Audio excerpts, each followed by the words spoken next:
Driving in circles all night.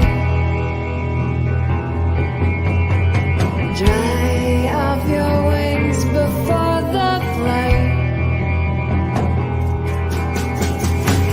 Rise like a sinner, repent. Cries full of glitter and dissonance.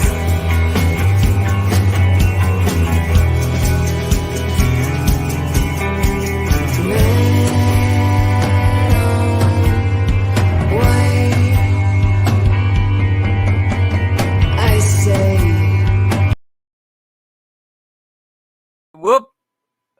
Hey, everybody. Welcome to Undergroundopolis.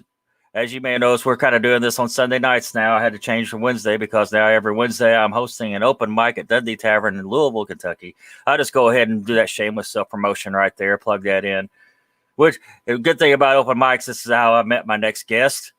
They were on tour from Philly. They stopped in at 3rd Street Dive when I was hosting the open mic there, and we had a really good time that night. So I better have them as a guest. Dear Forbidden, I'm going to bring them right on. We got it. There we go. Well, we'll start simple. How did Dear Forbidden come together? Well, I started the band 2014, went through a couple iterations. Ryan was done in 2015. 2015, I think. Yeah, that sounds about right. And then Steph joined in 2016, right? Shortly after we met you for the first time, Rob. After that tour. Yep. I didn't figure y'all remember me. I wouldn't. That guy's a dork. Well, okay. The first question is usually, if you could narrow down an artist or that you saw in concert or on TV or whatever that you said, you know what, I want to do that. Can you narrow down that influence? And it doesn't matter who answers first. You guys rock paper scissors. Mine's kind of hilariously obvious, and it's the Beatles. Like, weirdly enough, like, so my dad is a musician, but he plays like country music, right? And in middle school, this kid I know, I don't know why he was like obsessed with the Beatles, but he was, and he gave me Help, like the movie Help, and like I watched it, and I was just like, oh man, the Beatles are so cool. Like, I want to be in a rock band, like. And that's how it was, even though it was 30 plus years after that movie came out.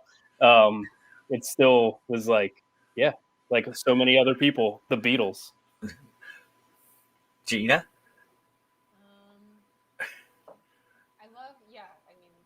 Certainly the Beatles. They have the best like camaraderie and banter, which I aspire to.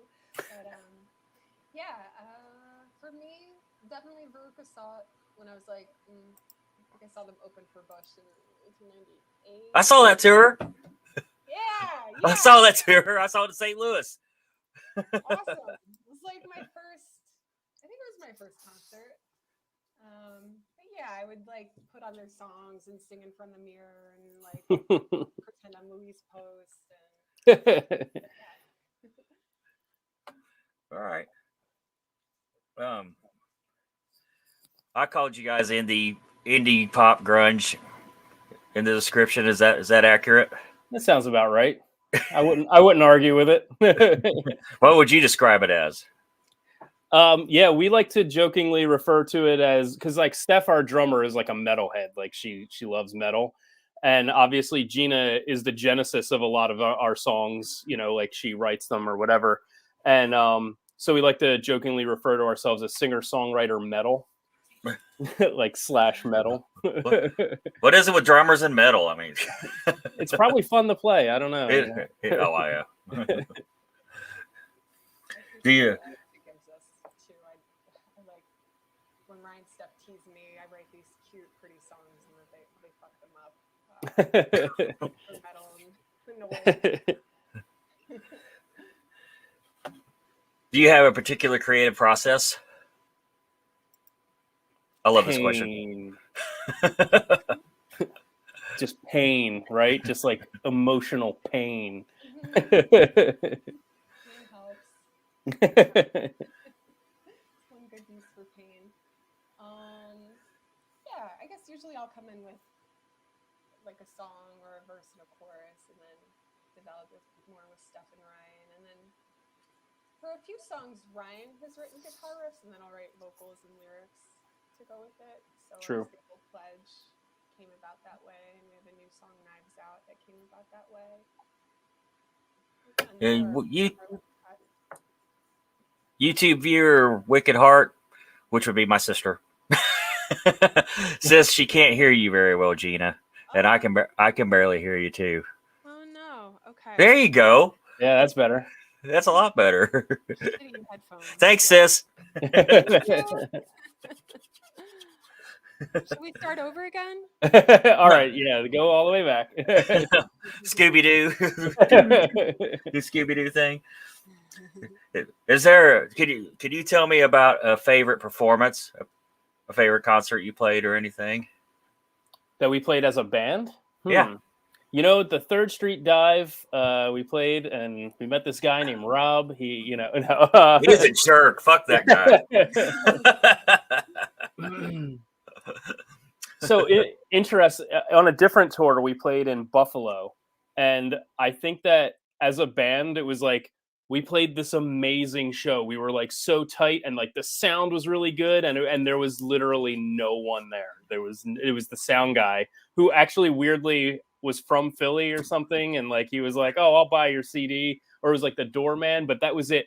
There, even the other bands did the thing where they played and then immediately left, like when they were done their sets.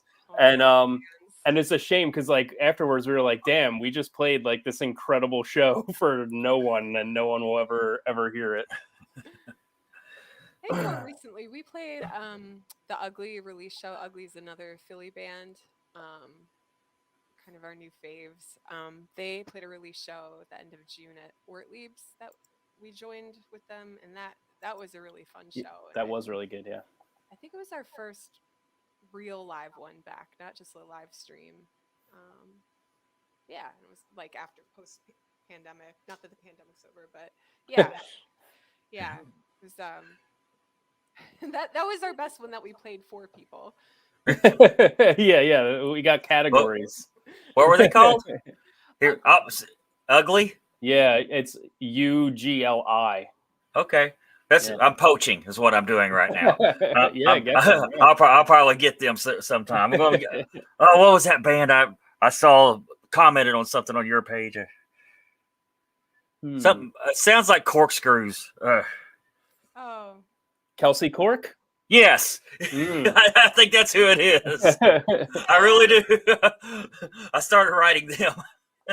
You know, you should try All Right Junior, because Steph, our drummer, is also in that band, so they're like friends with us. Obviously, we share a drummer and a practice space and all that. They a metal band? No, they're like another grunge kind of band. She loves metal but doesn't play in a metal band. I don't in any metal bands really. She used to. She has, but I'm sorry, go ahead. No, I was going to say we stole her from all the metal people. They're mad at us. Is metal big out that way? Because it's big here. I guess it is. I think actually. What's that? I wouldn't know, but I mean, my cousin's in a metal band. I feel like there's a lot of metal bands out here. Yeah, there's lots of all different kinds of bands out here. It's wild. Like, yeah, there's lots of bands. Well, since it is my show, we get to talk about my favorite song. Okay. Sure. Yeah. Which is Pledge. All right. Has it got a cool story behind it that you can share with our audience? Well, that was the one Ryan, he wrote the riffs for it, and I wrote it. It must have, I think we wrote it around 2017. We were all depressed because Trump had just gotten elected. I don't know. There's yeah, it's an angry song and Just about like the arrogance of the ruling class and the just how they just seem like they just you say that like the dismissive posture, like that lyric or whatever, right? It was like posturing. yeah, dismissive posturing, like that always just rung with me, just because that's just, I mean, kind of from all of them, really. I mean, they just seem like they're like, oh, you peasants, you know. Yeah. But yeah, it was definitely more directed at the Trump side of the equation. But I feel like it pretty well translates to just the ruling class in my own personal, interpretation of it. Yeah. Yeah, and just like the disillusionment, like one of the lines is Simon says, "Say the pledge, you don't have to mean it," and yeah, it's just kind of like citing or repeating the Pledge of Allegiance in school, but not quite getting like all the full history or like fully understanding why we do that. And now, I don't know, just like recognizing now, just like It's what, super creepy and weird when you think about it. It's like indoctrination almost, yeah, like it's exactly. to make little kids just recite this pledge they don't even understand is really weird to me, And now it's like, oh, especially as a dad of a young kid. yeah, and it's like, oh, we're actually like this white supremacist, like capitalist society, and like, no, I don't want to pledge to that, but I will, but I don't have to mean it because I have to. I don't know. So those were some of my thoughts, like, and just kind of growing up and becoming more aware of things, like as an adult and being disillusioned. Did I freeze? No, I didn't. Okay. Nope. Nope. Your connection seems to be really well. Cool. I forgot to ask my favorite question, which is the counter question to your favorite performance. What was your worst performance? When we played with your dad's band. Yeah, that was Gina's dad had a band, and we played with them, and it was in this weird venue with like they insisted we use all their like backline gear, and it was all terrible and sounded really bad, and we couldn't hear anything, and it was embarrassing, and it was in front of all of our families, and like, this is what you do with your life, suck. Yeah. Yeah, we were anxious. It was yeah. Worked. Nothing worked. It was brutal.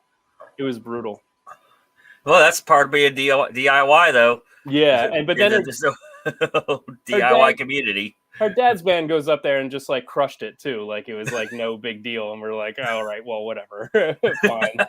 Like tight prog rock band with like perfectly rehearsed and executed parts and harmony. Like And they were like, oh, you couldn't hear? We could hear everything perfectly. Like, oh, they probably did sound for you. You guys sabotaged us. Yeah, your dad sabotaged us, Gina. Pulled the Steven Tyler. Steven Tyler used to sabotage his opening acts for Aerosmith. If they were having a better show, he would go out there and start messing with sound and stuff. I always heard that. That's probably not true, so I'm gonna retract that statement before I get sued. He's very litigious. Yeah. Well, that's how I'm going to get him on the show. Huh? My dad? I'll just call him. No. Steven Tyler. Steven Tyler. That's how he's gonna call me up. Did you say something about me on your podcast and 20 people watch? Let's get your dad on the podcast right now and confront him about that show. Hey, he can be on the show if he wants sometime, but tonight's about Dear Forbidden. You should start doing like Maury style attack shows where you have bands on and then set it up and then be like, oh, look, the other band you hate is here now. We're gonna bring they just happen to show up. And then just have them fight it out. Who's a local band, and once again I'm poaching, that you would really like to share a show, like either share a show or one that you'd like to go see? Well, a local band from Louisville or from Philadelphia? From your area. Yeah. Definitely. I mean, Ugly again. Yeah, Ugly is great. I saw the Dawn Drapes the other day, but I think they're technically from Virginia, but they're in Philly now. they were fantastic. I'm trying to think of there was what was our other favorite band that we All Day. well, yeah, they're from New York though. I'm thinking there was another local band that like I was like, yeah, this band is great. There's so many good bands too. That's the problem. And like whenever they ask us to play, we're like, why are you asking us to play with you? we're not good. Because you're a good band. Because I've seen you play. Yeah. I've witnessed it. But yeah, so you definitely Ugly. We were big fans of them since playing with them at the release show. But I'm trying to. What is the other band? I mean, Full Bush. Full Bush is great too. Yeah, there was somebody's album besides Ugly. That was another local band that we played with, and I had their album on repeat for a while, and now all of a sudden I can't remember who they are. Oh, terrible! Edit all this out. What's that? Was it Aaron Fox? It is. I mean, yeah, Aaron is great and resilient. They were great too. I'm trying to. Kelly All Day. They're from New York. They're also New York. Yeah. We like a lot of New York bands. Well, you're not far from there, are you? No, Not at really. all. Like an hour and a half. Yeah. Yeah, it's really not far. It's not like here where it's 14 hours or something like that. Right. 14 Exactly. 14 yeah. or 15 hours, something like that. Our pals, All Right Junior, are great too. You know, we share a practice space and drummer with them. They're kind of like our extended band family. Mm-hmm. But we've also played with all of those bands. Who's a band we would be like, oh, I want to play with them? That's from Philly. I don't know. I would like to play with Nothing. They're from Philly. They're a great band. They're like kind of like this shoegaze, like this heavy shoegaze band. They're kind of popular. They're on Relapse Records. I would like to play a show with Nothing. I'm seeing them in October at Union Transfer. Do you have a? What? You can go ahead if you just going to say something. Oh, there's someone I started following and listening to on Instagram, Liz DeLees. She's another one. Or I don't know her pronouns. Wait, let me look. As you say, her. Yeah. But yeah, I watched their videos and thought, oh my gosh, I would love to play with them. Okay, she. Yeah.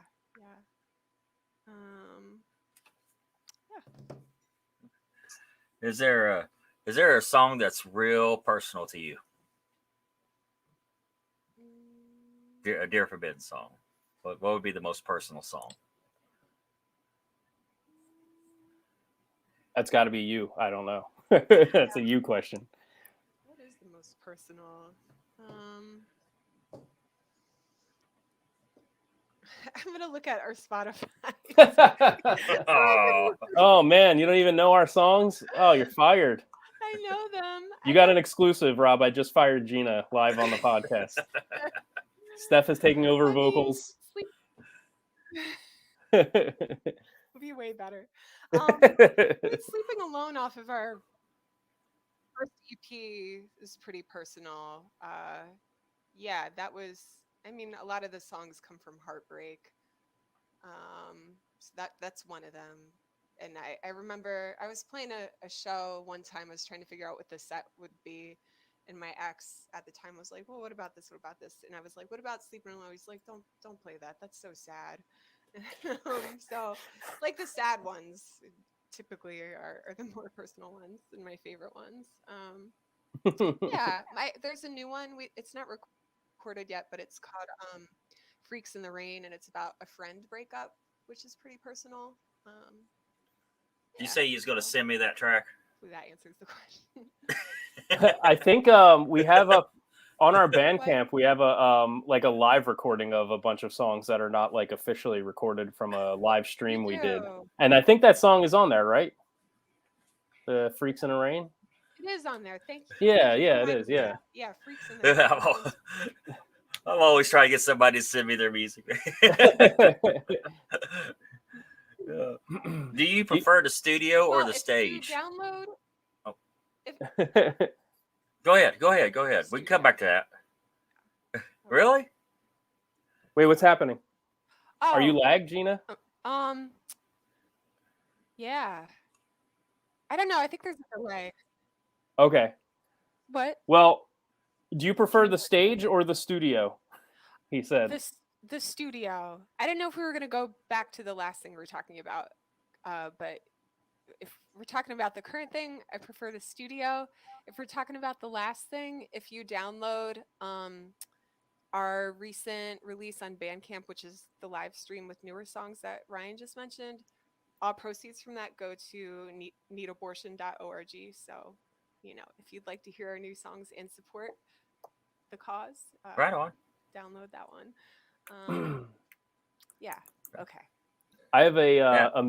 I have a mixed relationship with the stage versus studio because I love the instant gratification of performing, but it's also fun to be in the studio and be like, oh, what if you put flanger on this guitar? Like, what would that sound like? And you get like the infinite tries of like, oh, the flanger was stupid. Let's just put a ton of reverb on this guitar and see what happens. And you get to like mess around, and it's fun. But then you have to wait for Gina to do the artwork, and that takes forever. And then you got to wait for the mixes to come back, and that takes forever. And when you play live, it's just like the instant gratification of like, yeah. Mm-hmm. I was going to ask you, Drew, the Yeah. pictures. Yeah, I like the adrenaline, and that's me. And yeah, there's one for a single smile dropper. We got one of my Instagram friends made that one. He's in Belgium, Leonardo Vargas. But most of it I do. I think all the ones you were showing at the beginning, like scrolling by, I think I did all the ones that you showed. I think so I too. forgot Yeah. some of those existed too. It was interesting. Well, yeah. When you started playing it, and you were playing White on White, I texted Gina and I was like, "Oh man, I haven't heard this song in so long because we haven't played that one in a while." So, yeah, I don't even remember the last time. I mean, obviously we've had basically a year off, but I'm not sure. I don't remember the last time we played that song. But when I heard it, I was like, "Still sounds good." It's a good song. I haven't listened to it in a while. I happen to be very partial to that song because some of that video came from this camera. Yep. Yep. From the dive. At the dive.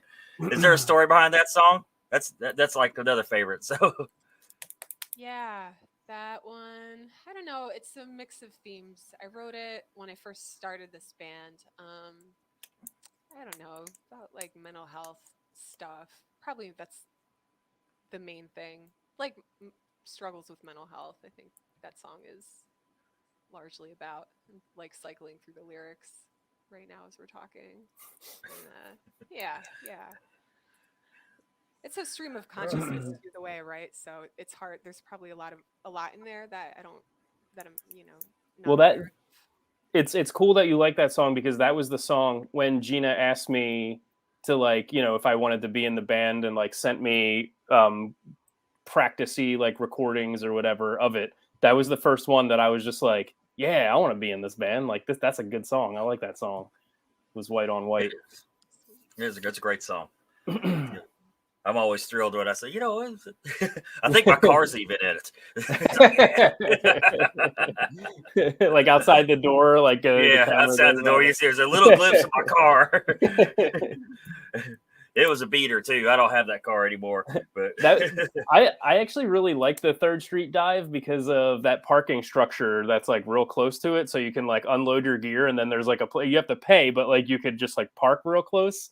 Like in Philly, it's always brutal. You just gotta like drive around for 25 minutes until you find a place to park. It's like that now because a hotel. There's a hotel that built across the street right on that top of that parking lot. But and it's a huge hotel. It's an Omni, I think. An Omni hotel. It's really big. There was construction when we played there. Was that what they were building? Yeah. It took them quite a few years to get it all built.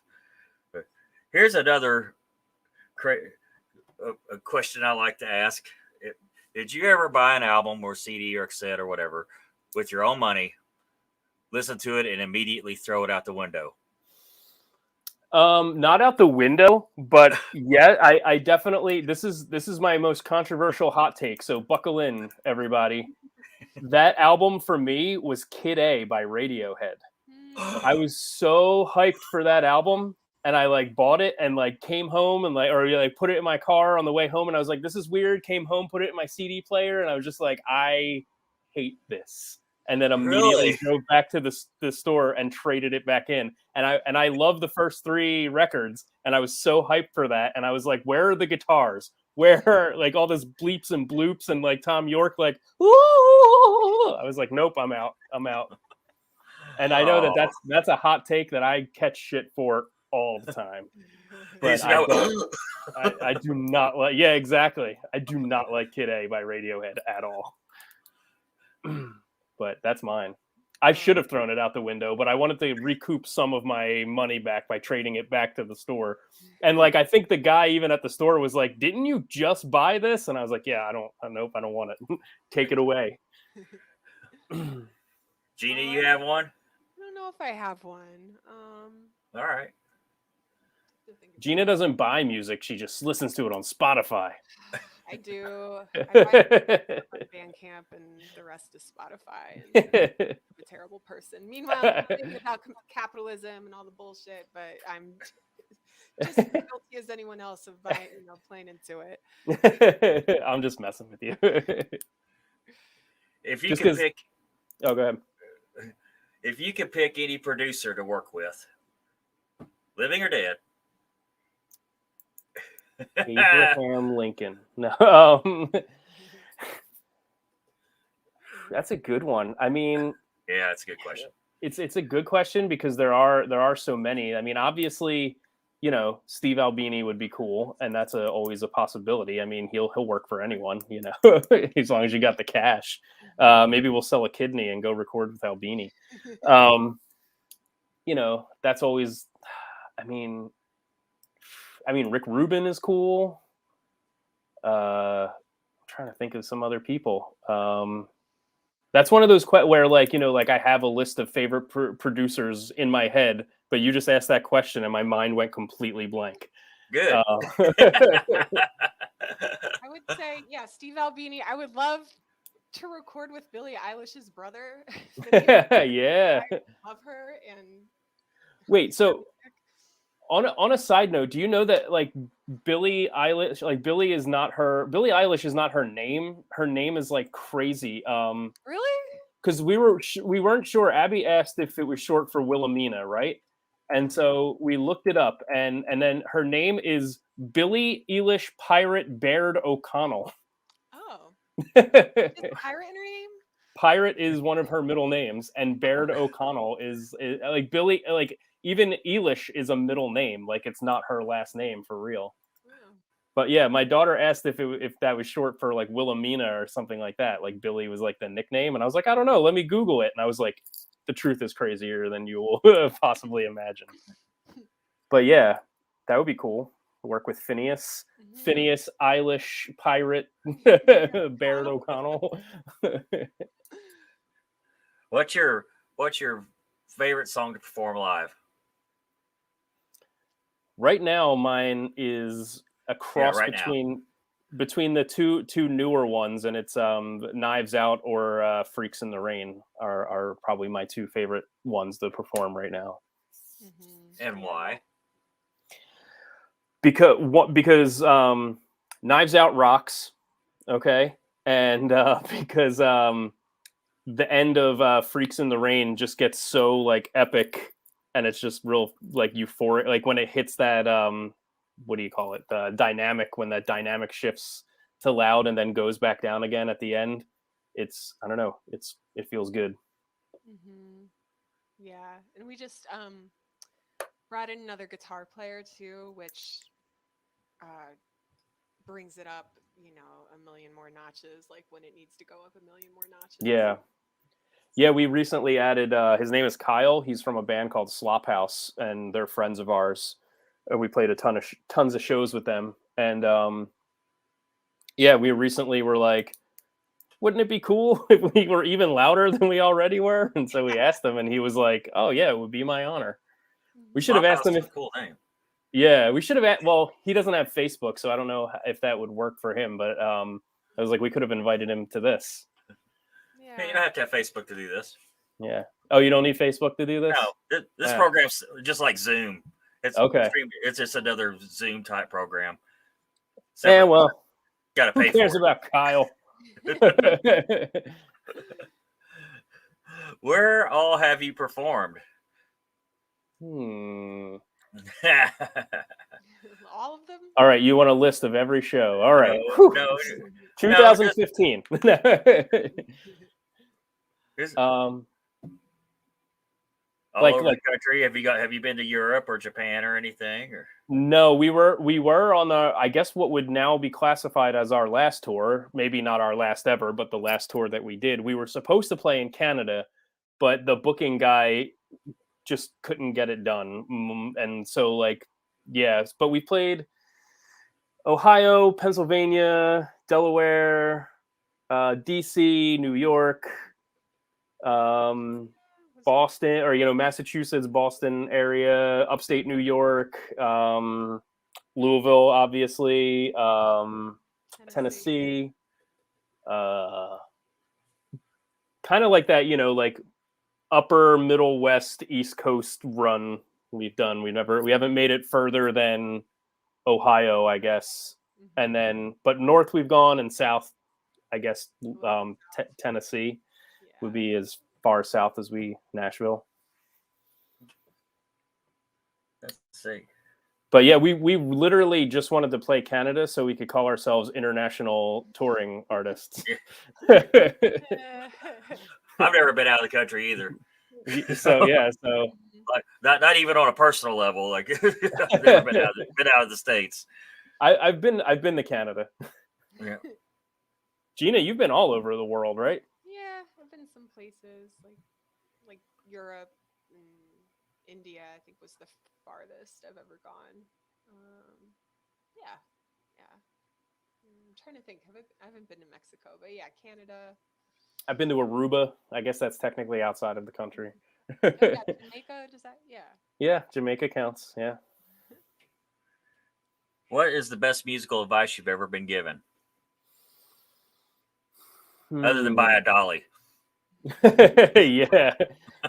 And don't lose it. And don't lose it. I've blown through 2 of them already. Yeah, she's lost 2 dollies. Take tons of socks on tour. Actually, that's a really good one. Yeah, it is a good one. That's a super good one. Best piece of advice. Man, these questions are good. I would prefer the math portion. Can we go to the math portion of the what you got, Gina? You got something? Well, when you and Steph tell me it's about, like, I get so hung up and anxious in my head, like, about performing perfectly and hitting every note and this and that, and it never works. Like, obviously psyching yourself out doesn't work. So when Steph and Ryan say, like, it's your attitude, you just have to have attitude, like, just own it, like, believe in it. When I am able to do that, it's really helpful. But yeah, so kind of fighting the current of your own brain and how it already works one way. It's hard, but yeah, that's probably my favorite advice that I've gotten. No bass solos. Nobody wants to hear that. Oh.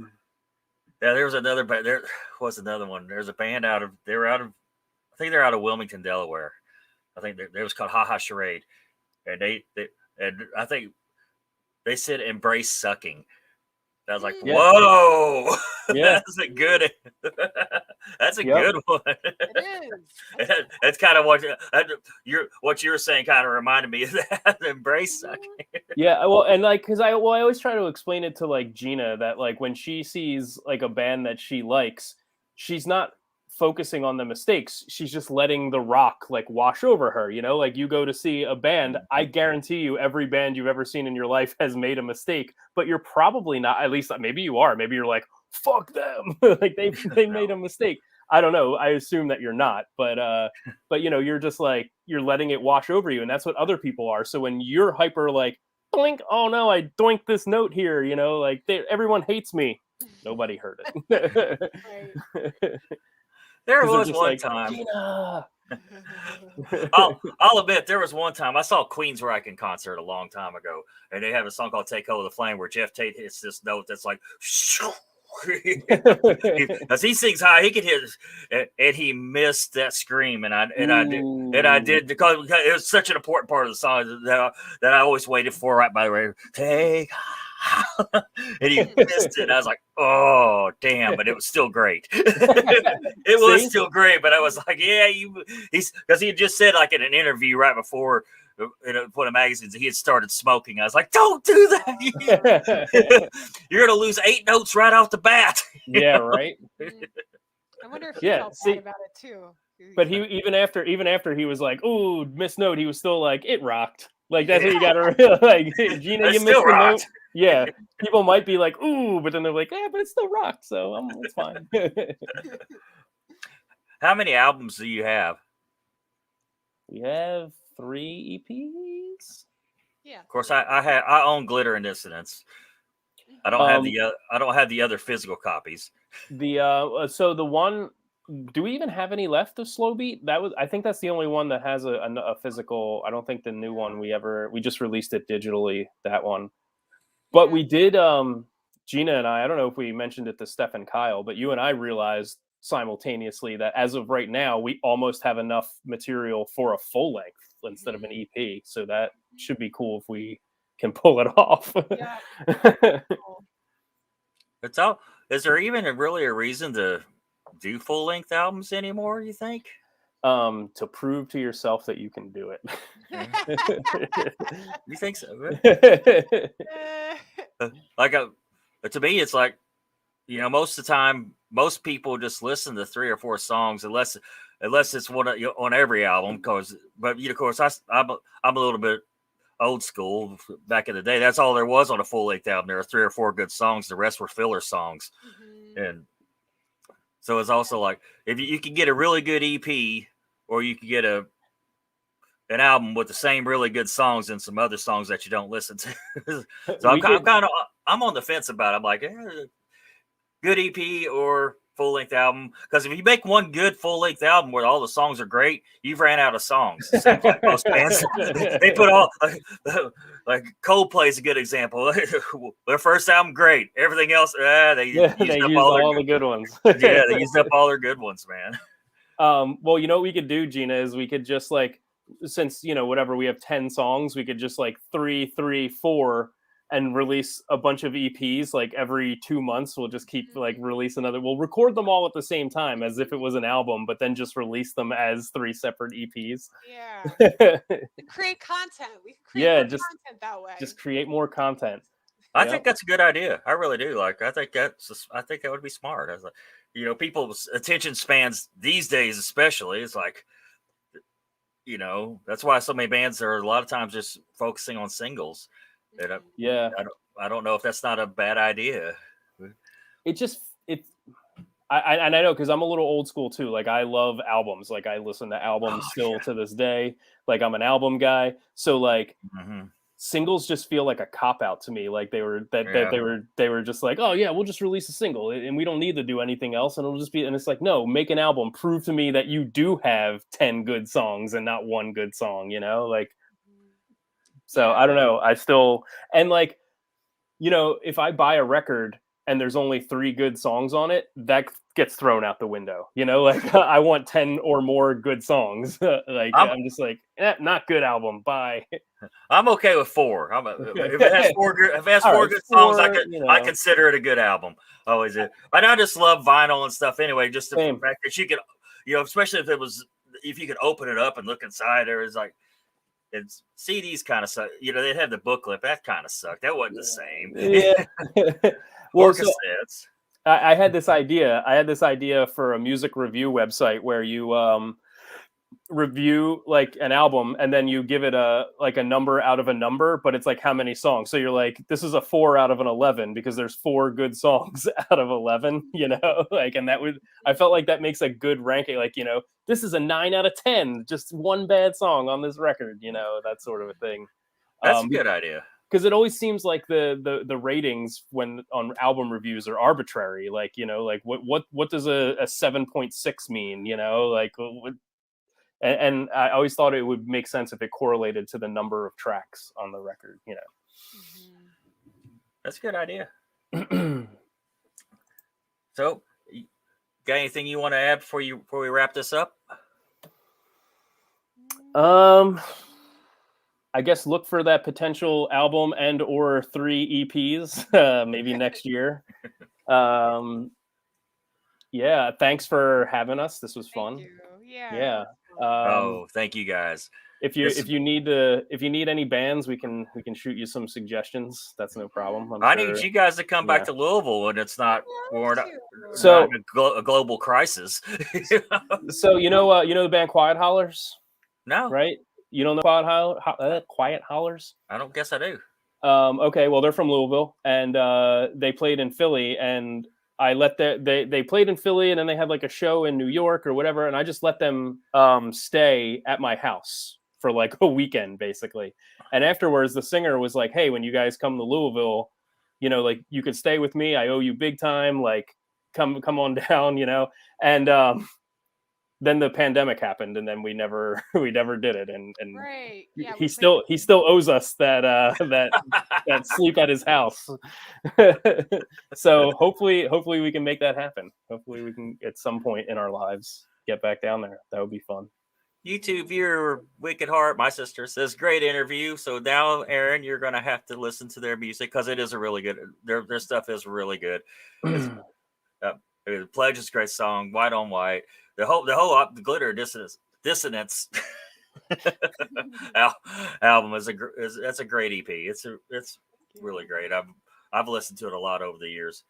It's like, and I get it too. It's like songs I played back then I don't play anymore either. Now I look back, like you said, like, you know what? Why don't I play that anymore? Yeah.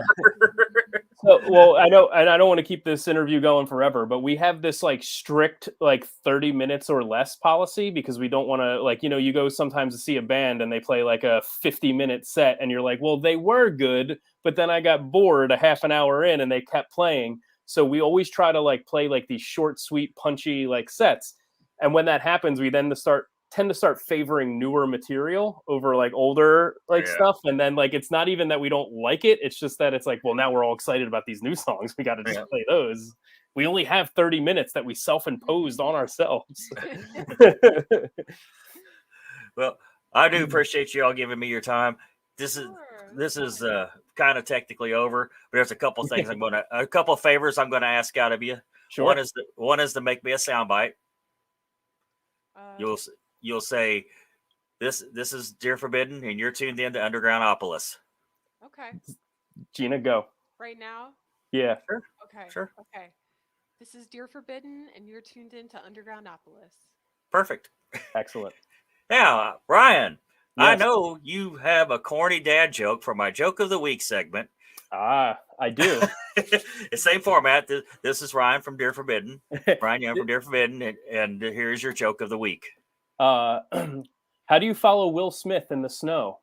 No, you got to say, this is Ryan Young from Dear Forbidden. This is Ryan Young from Dear Forbidden with your Joke of the Week.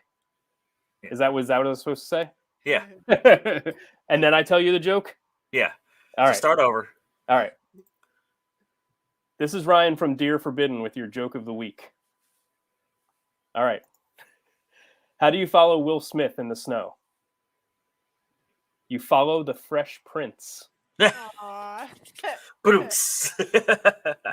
My daughter told me that one the other day. Well, thank you all again. I'm going to go ahead and let you guys go. This will be up. Of course, the video's already out. And in a few weeks, it'll be on Spotify and everything. And with your permission, I'll edit in a couple of songs, just clips of a couple of songs throughout the interview.